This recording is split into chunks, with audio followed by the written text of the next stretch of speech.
Ki te whare o ngā taonga o Aotearoa, tēnā koe. Ki tērā maunga, te tangi o te keo, tēnā koe. Ki te whanganui tara, tā koutou rā, tēnā koe. Ngā tangata whenua o tēnei rohi te Aotearoa, kia ora koutou. Rangatira, ngā kaimahi e nohu nei, tēnā koutou katoa.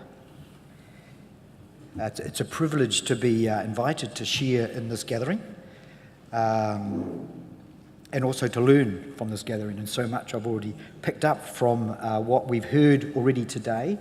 And in many respects, the beautiful tapestry that Arthur painted for us was a wonderful big picture to sort of locate the different narratives and experiences that we add into. Likewise, the thoughts and whakaro from Janet I found particularly moving and strong. Stating the obvious, I'm going to share my whakaro from a Pākehā perspective, tangata tiriti, and what I note in saying that is that Pākehā exist in relation to tangata whenua, and Pākehā exist in relation to this whenua of Aotearoa. It's not a Pākehā if I live in Scotland. So I'm in the journey of understanding my identity in relation to this land that honours commitments made by people before me. And that's a rich learning experience. Who fixes who? Releasing communities and clients or tauira to lead. I'm going to begin with a story. A woman walks into a community centre. Sounds like a bad joke. And after that, I'm going to sort of touch on some theory. Or as Arthur mentioned about paradigms, he talked about shifting paradigms. So I'm going to say a little bit about the paradigms or the theory that shape some of my thinking and processes in our journey at Wesley Community Action. And then I'm going to dip into some research to help me get a sense of how effective is what we are doing. And I'm going to weave together how the theory and the research informs what we do and how we do what we do, our practice, and some comments about that, and various tools we use to inform our practice.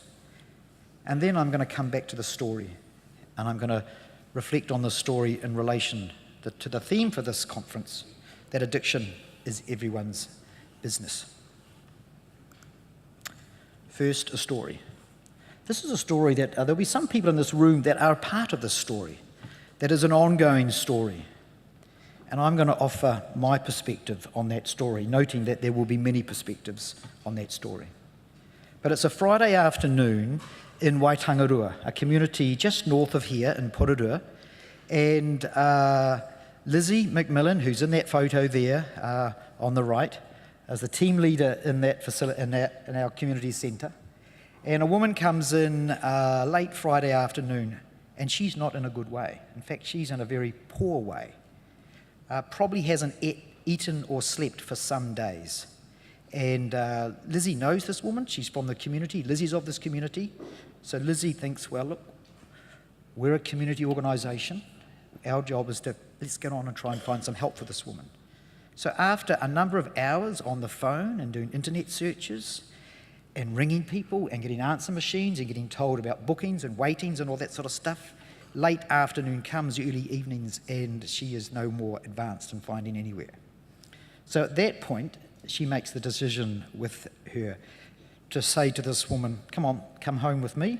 And Lizzie, with her partner Dennis, who's also in that photo there, spend the next 2 to 3 days rotating over 24-hour shifts of being with this woman as she goes through whatever it is she's going through, noting that Lizzie and Dennis are not clinicians.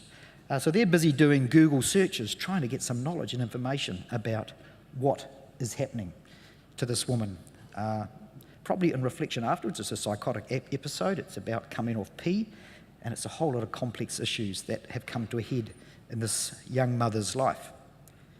Now, reflecting on that, Lizzie and her not being able to get help and all that, Lizzie felt a sense of, well, something needs to be done. So she talked, And more importantly, she acted. And so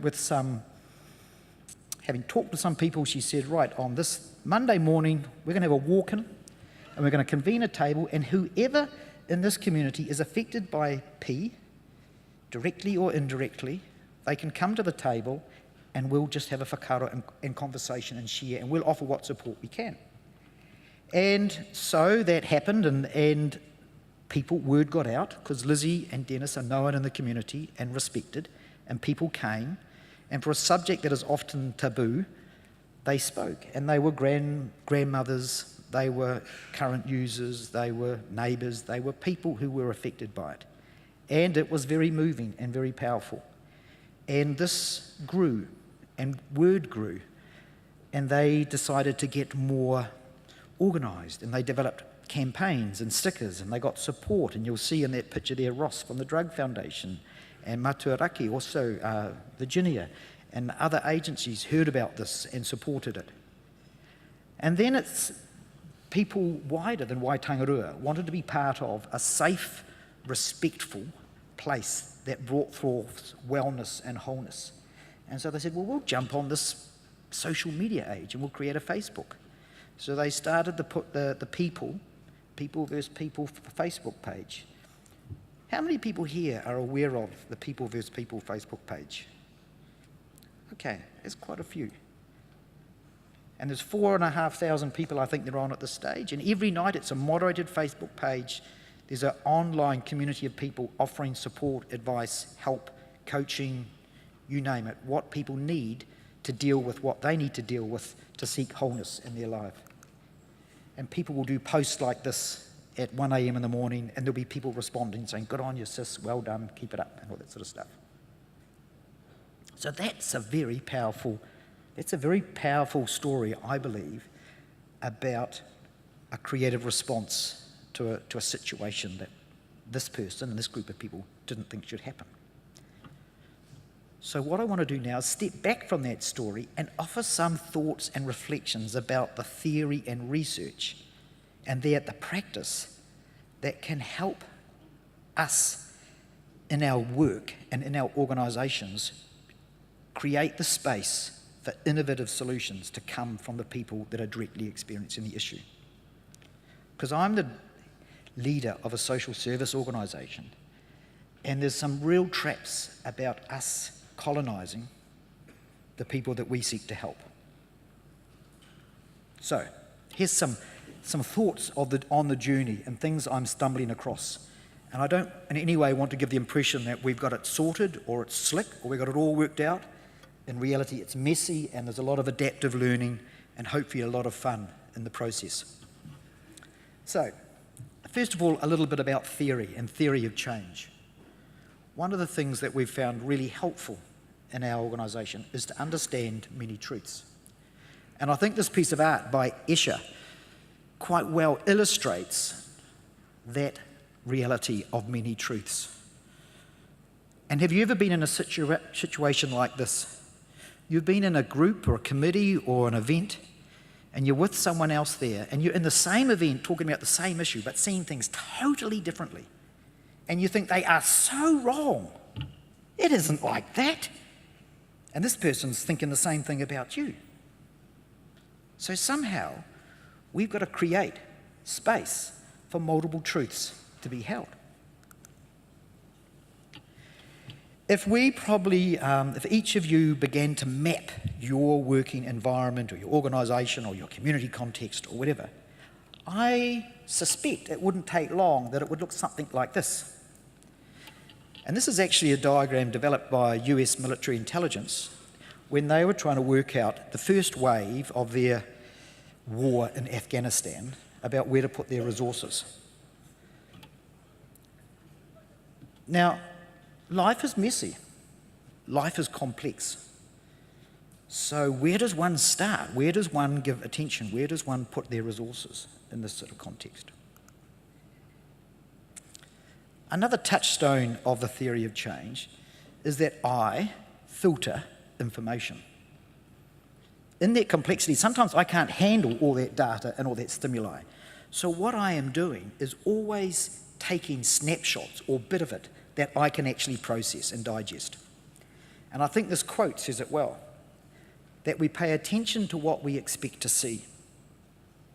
I see what I expect to see. We hear what we place in our understanding, and we act according to our worldviews. It means that when I come to a conference like this, I'm sort of in the back of my mind sensing, oh, who are the people on my wavelength? Oh yeah, Harry said that stuff. Yeah, I agree with that. I'm hearing that, Harry, because I'm with you on that. But if someone else who I doesn't think fits, who I think's got it, or going on the wrong way in the stairs, I sort of filter that out. And the final part of a touchstone for theory of change is that we all work, this is stating the obvious, we all work with humans. We all work in human systems, and they are living systems. And as a Chilean biologist, Herberto Maturana, said, that living systems can only be disturbed, never directed. Living systems self-organise. And we may think we're being clever by creating a policy, a rule, a law, incarcerating, doing all these things to direct people, but we never have the ultimate ability to make them do what we want them to do. So the appreciation of the living dynamic of all our aspects of our mahi. So, when we hold those together, I suggest that we hold on to that there are many truths and perspectives. And that is so important, because imagine if there was just one.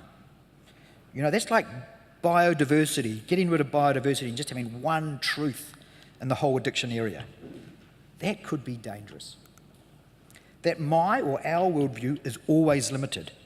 What I think is right in a situation is always limited. It's my truth, it's right, but I need to hear other voices and use other lenses to understand. That life by nature is complex and it's messy, and this is okay, it's just the way it is. Don't try and tidy it up, don't oversimplify it, understand it and work within it. And as I said, living systems always self-organise. So let's flick over into research. And I thought it was really interesting because this next piece of research I'm just going to give a really grossly summarised version of. Very much dovetails with the piece of some of the research that Dr. Evans touched on this morning. So Michael Lambert is he's a scholar who's really made his study looking at how we actually identify what actually attributes, what affected change. So if we're all involved in services that are helping people address the issues they need to, we want change, and if we observe change, what actually contributed that change? Was it us, or was it just because their auntie, who they really admire, has taken a look at them? So this guy's tried to unpack that, and this next diagram grossly simplifies a lot of scholarly research into one Venn diagram. So if we said that Venn diagram is 100% of all the factors that contribute to a successful outcome, the biggest one, 40%, is the spontaneous remissions, extra therapeutic. That's sort of the stuff that's not really involved in the therapeutic session. That's the auntie. That's the friend. That's the things out there, those strengths and assets that exist in their social, community, whānau systems that often we don't know about in our relationship with them in what has probably been a very limited part of their life. The second, 15% is attributed to the models or techniques. I don't know about you, but I spent some time, and Harry mentioned, in government working in policy and looking for solutions for social problems. And we spent 95% of our time talking about what's the right model or solution or technique we need to buy, invest in, research to roll out. The next 15% is the placebo, hope, just expectation. By someone merely going along to a service and seeking help, they've already created some conditions that actually increases the likelihood and contributes to a good outcome.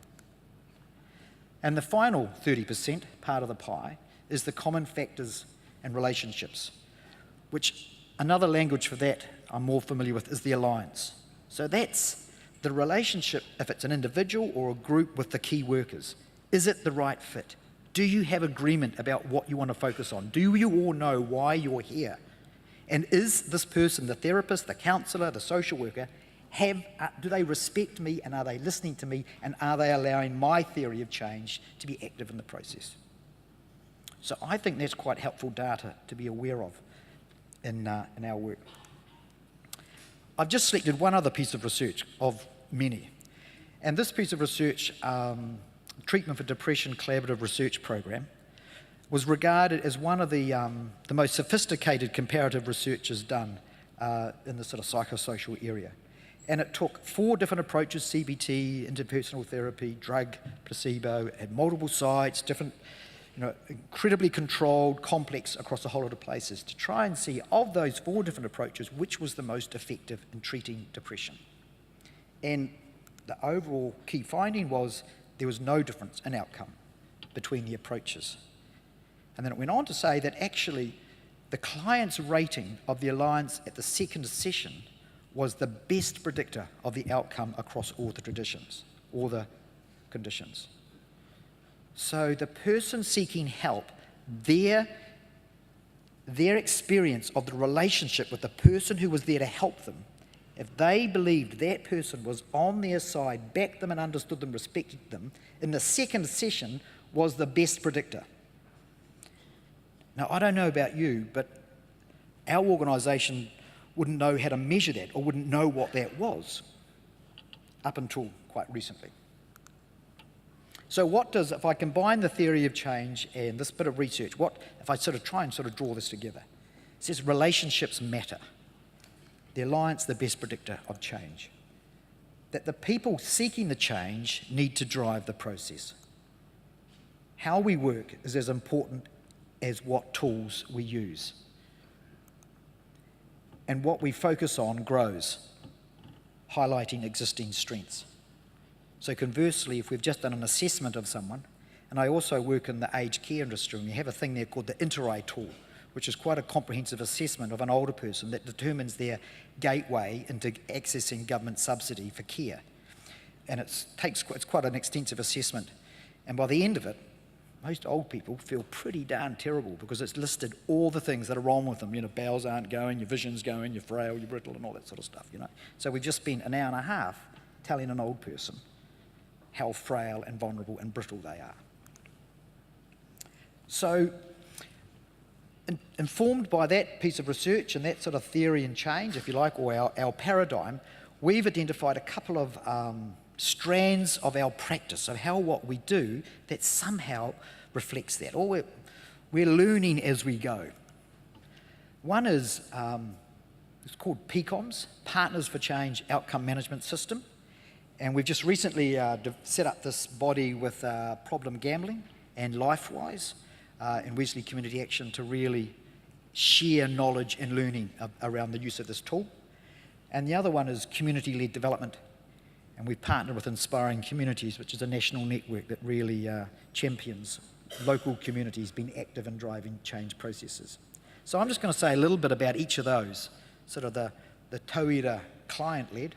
And tauira is a loose translation is like learner. So if any sense, we're moving more to a learning educational model in our practice rather than a welfare model. So for example, for PCOMS, this is called the outcome rating scale.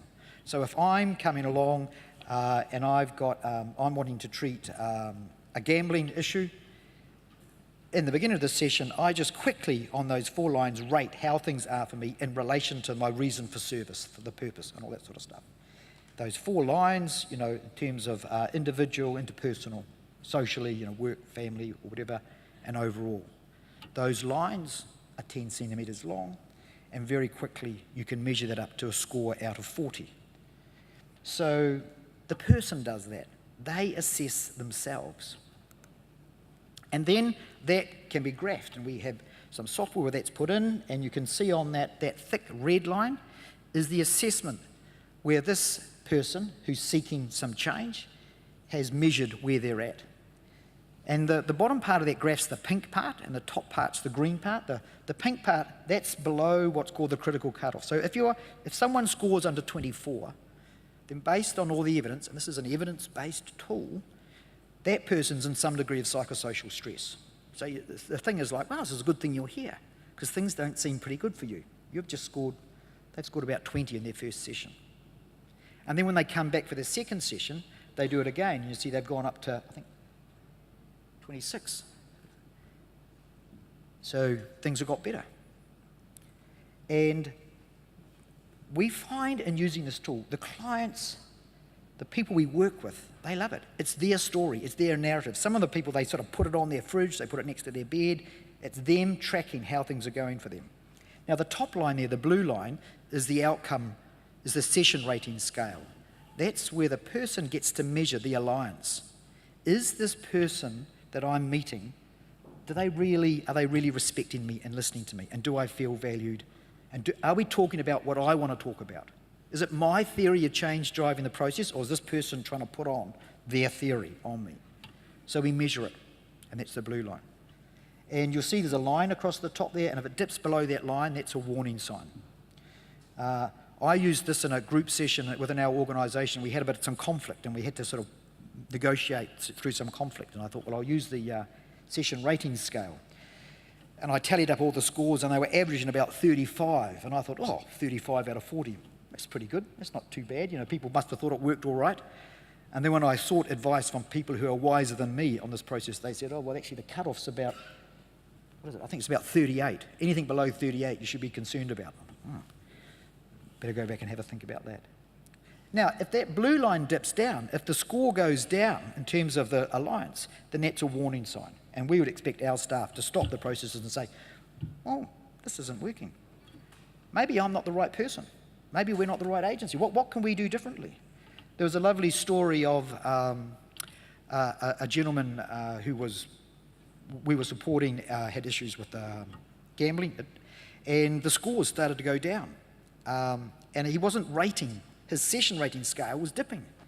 And, and the social worker thought, oh, this is not good, I'm supposed to do something. So he rings and gets some advice from our practice manager, and the practice manager says, that's fantastic. This guy is giving you honest feedback. Isn't that cool? And she just coached him and said, have a conversation with him. So the next time he met with him, he said, look, I see our scores are going down a bit in terms of how you're rating me, and I want this to really work for you. What can we do differently? And the guy said, well, they lived in a small council flat here in Wellington. He says, well, we meet in my lounge in my council flat, and my wife's just through the servery in the kitchen. And I sort of feel a little bit, confidentiality and all that sort of stuff. And they said, well, what should we do? How about we meet at a cafe? So, yeah, that'd be great. So they shifted it, went and met at a cafe, scores totally changed, and the guy just took off.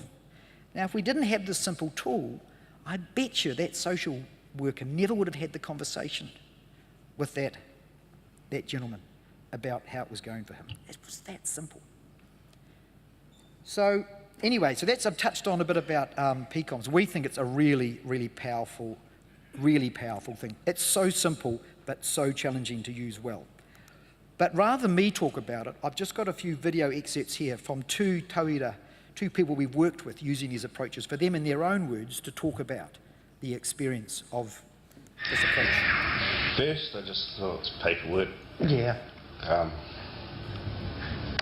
Just tick boxes. Yeah. That's about it. At first, it was, but because I got dyslexia and I had trouble reading and writing, it was quite easy to understand and quite easy to fill out. I'm a better partner towards my girlfriend. I'm a better father towards my daughter. I'm a better person within myself. I look at it as at the time, I was down in the dumps, low, and with just help and guidance, that was pretty much it. I strived within myself to better myself. The only thing that was sort of difficult was just thinking about where I was at. Yeah. And trying to make the most honest answer and give the most honest answer I could. At the end of the day, it's all up to you. Where, you're the only person that can live your life. This is just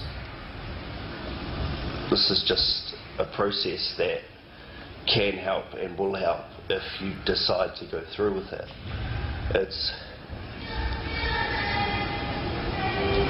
And it's also about just being honest with yourself, because if you're not honest with yourself, it's not actually going to help. Today's kōrero with me, I didn't know I had it in me. And opening up, it's like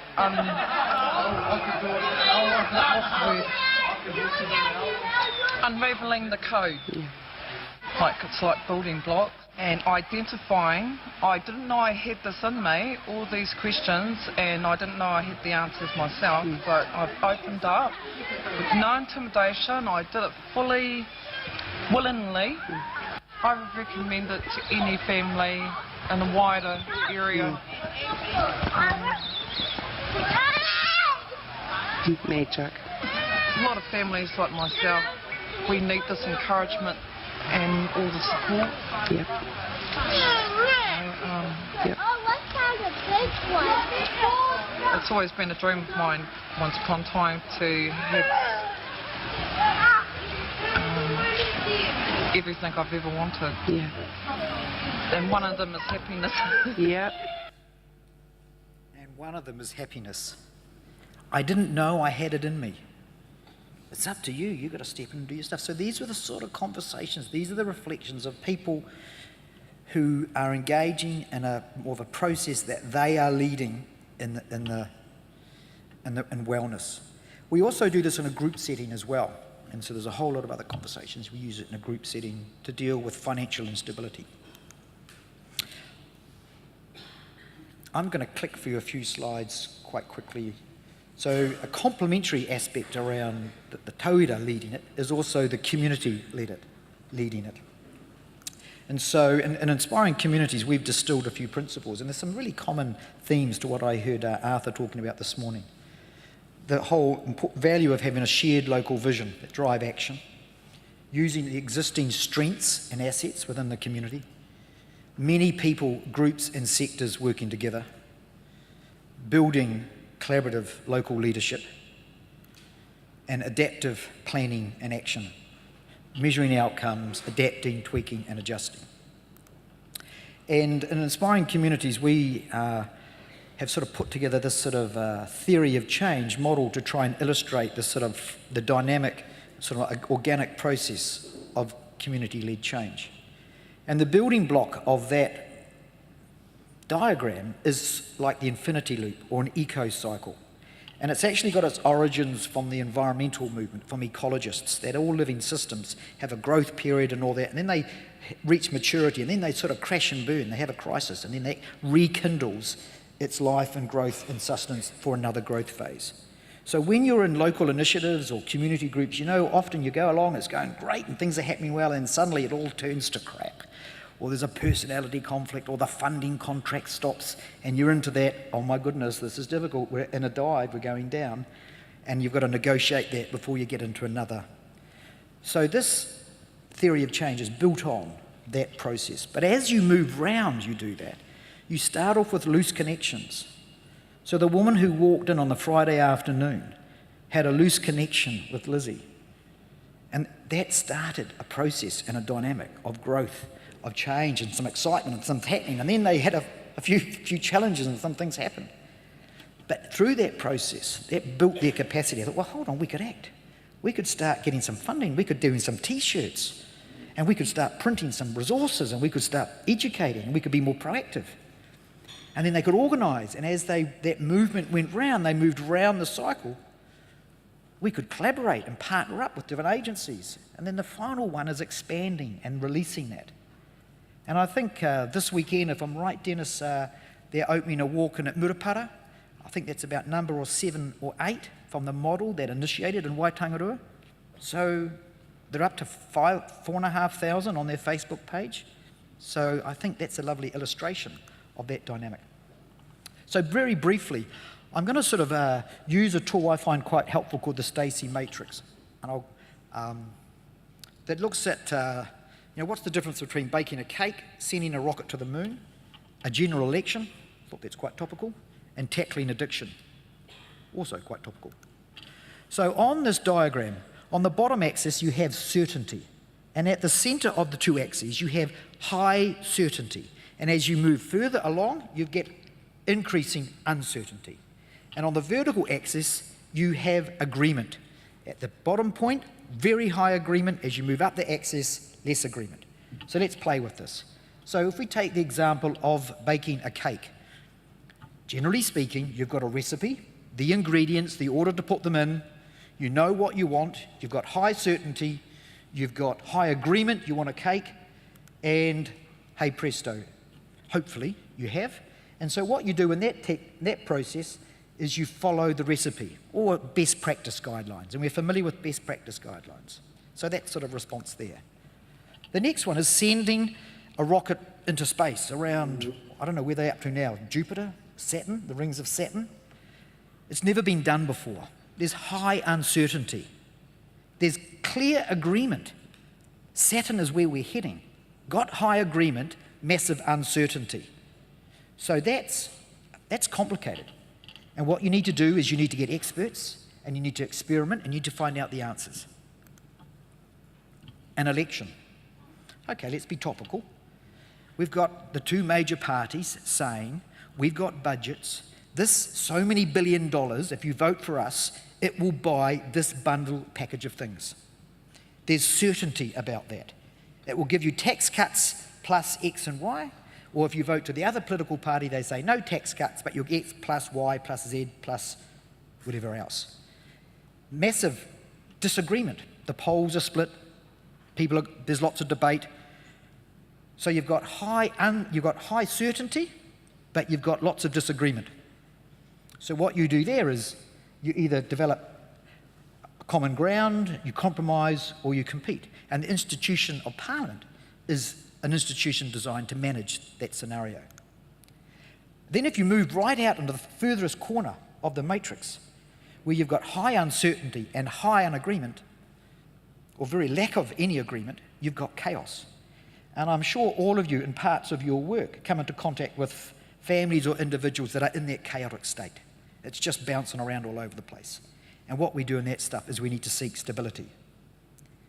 And then if we look at the area of tackling addiction, and that's a complex. So already we've had a lot of times said this is a complex issue. How do we respond to complex issues? What we do is we learn by doing. We don't wait to just theorize the whole time. And we privilege the voice of the people experiencing the problem. So I think in terms of working in that space, that also includes at times needing experts for complicated issues, at times having a political process to make some decisions and trade-offs, and at times there's a place for best practice guidelines and simplicity. Because always saying to people it's complicated probably doesn't help someone if they wanting to know what's the next step they need to do. I'll just flick through these ones quickly. You can look at these later, sorry, just for time. So I'm going to finish now and go back to the story. So this is on the Facebook page, and this is the story. This is a link to the People vs. People initiative, and it says People vs. People.